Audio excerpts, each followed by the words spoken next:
Try natin. Ilabas mo isa-isa. Para makita kung ano yung laman na nandiyan dyan sa sako na yun. Dito ka sa gilid ba? Dito sa gitna mo. Yan. Labas mo yan. Tuwad ko muna. Hindi, buhos mo na. Diretso mo. Ganyan. Balik niya sa akin. Open parcel. Cellphone item. Mga wala ng laman.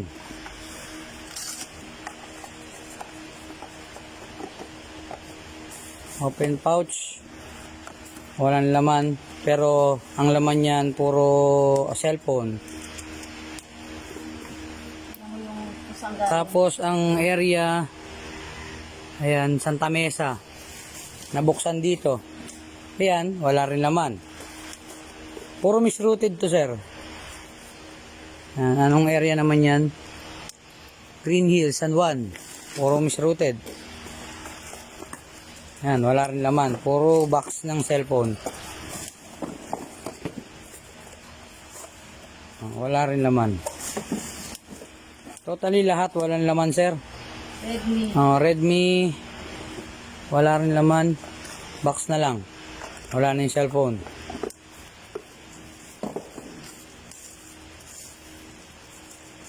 Parcel. Open parcel. No item.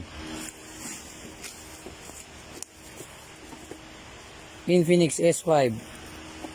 Wala rin laman. Ayan yung mga box ng mga nabanggit na mga cellphone. Wala talagang laman, mga sir. Wala. Walang laman.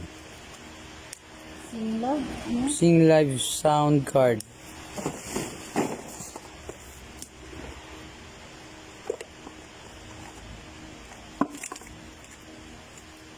Wala rin naman. Lahat, karamihan, wala, sir, laman.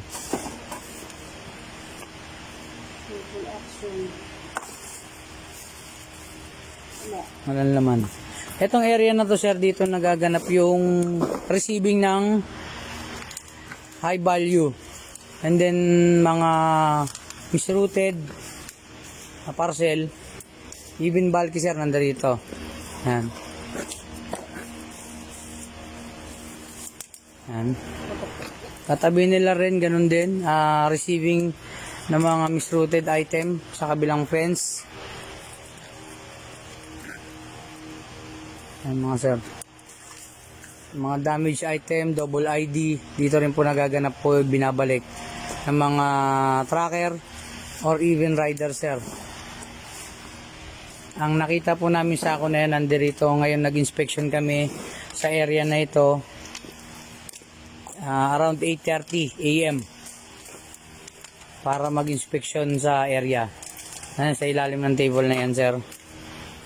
Diyan nakita yung sako na wala ng laman. Yung mga box na sinasabi ko ng cellphone. Ito po yung mga binalik kahapon ng mga nakaraang rider, and then ito po yung mga bulky na sinurrender. Maraming salamat po at Happy New Year sa inyo lahat.